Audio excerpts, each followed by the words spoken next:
¿Qué tal, jóvenes de tercero?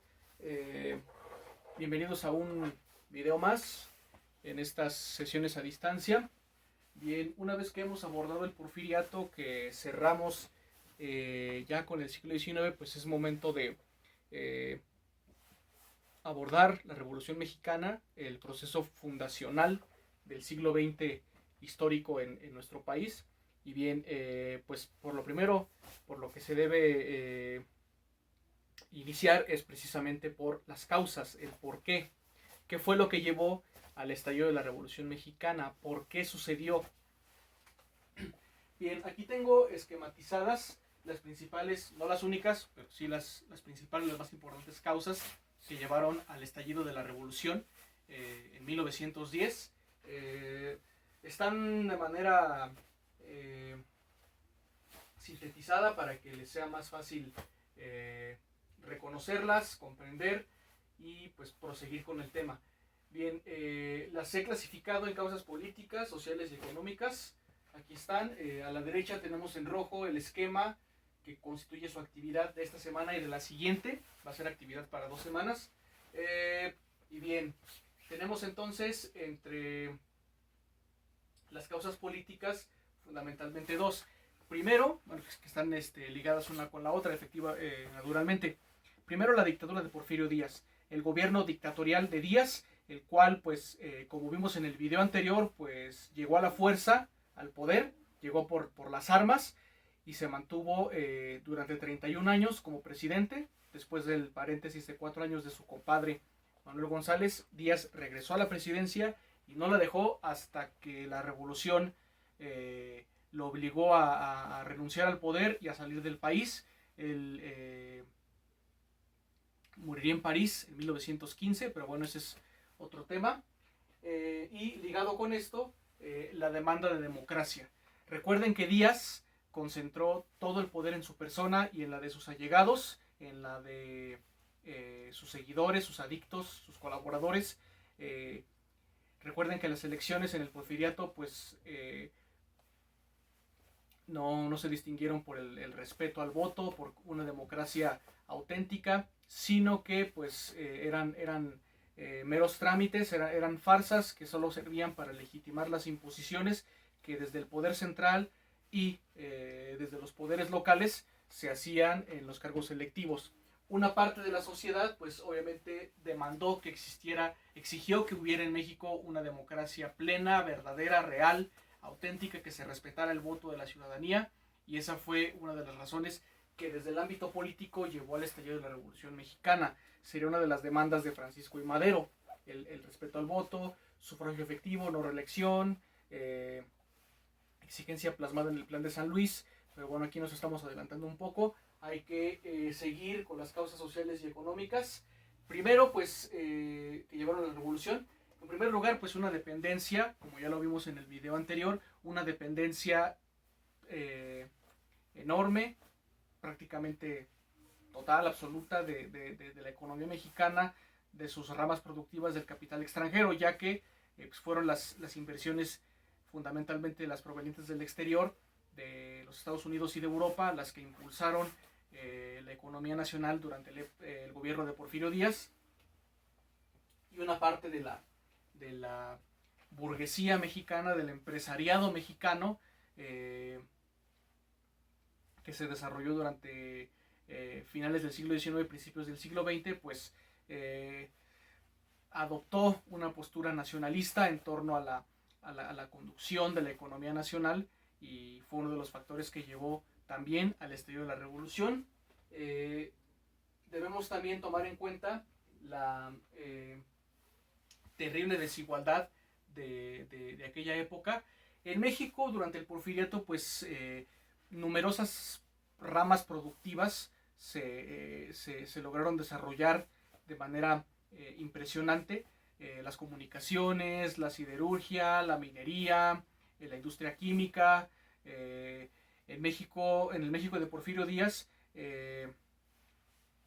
fueron introducidos en México o se desarrollaron avances, adelantos como el ferrocarril, como el automóvil, la electricidad, el cine, entre otras entre otros avances que han hecho, que hicieron la vida de las personas más cómoda en ese entonces, pero fueron lujos, fueron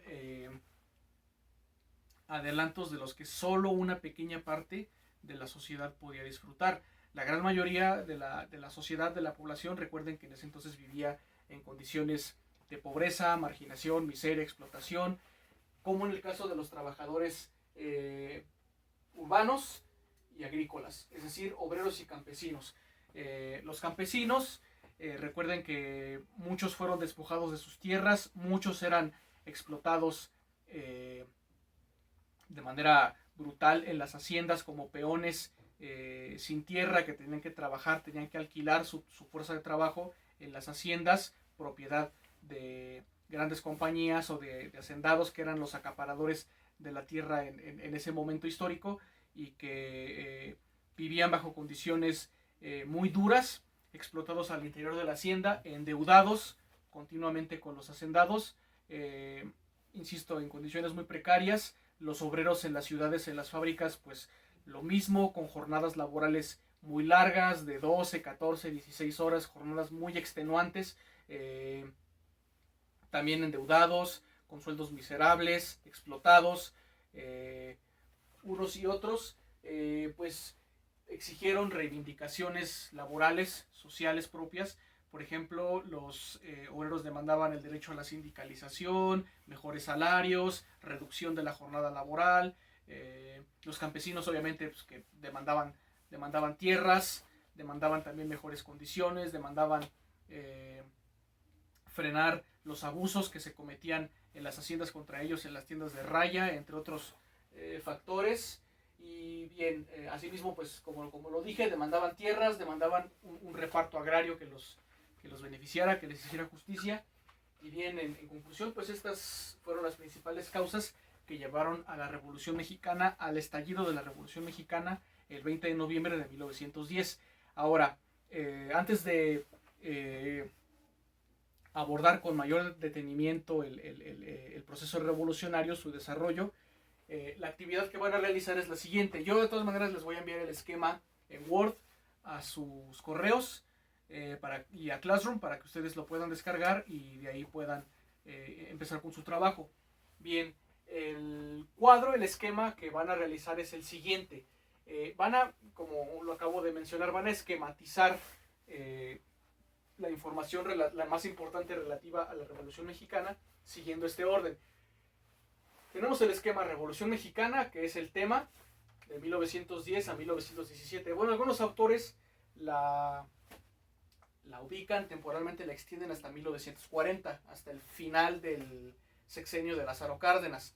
Pero bueno, para efectos de este trabajo, para efectos de la materia, lo vamos a delimitar hasta 1917, hasta la promulgación de la Constitución del 17, que es la que actualmente nos rige. Bien, lo que van a llenar en las casillas, lo que van a colocar en el cuadro es lo siguiente. Primera parte, pues las causas. Van a sintetizar las causas que llevaron a la Revolución Mexicana. Esa es la primera parte del cuadro. La segunda parte se refiere al desarrollo. Para efectos de estudio, la Revolución Mexicana se divide en 4 etapas. Etapa maderista, de 1910 a 1913, etapa constitucionalista de 1913 a 1914, la etapa que se denomina lucha de facciones de 1914 a 1915 y la cuarta y última etapa que yo denomino relativa a la promulgación de la Constitución de 1917 y a la construcción del nuevo Estado mexicano del 15 al 17. Bien, de estas 4 etapas, aquí ya las tienen delimitadas en orden cronológico, su duración respectiva. De las 4 van a colocar en cada una 3 datos fundamentales.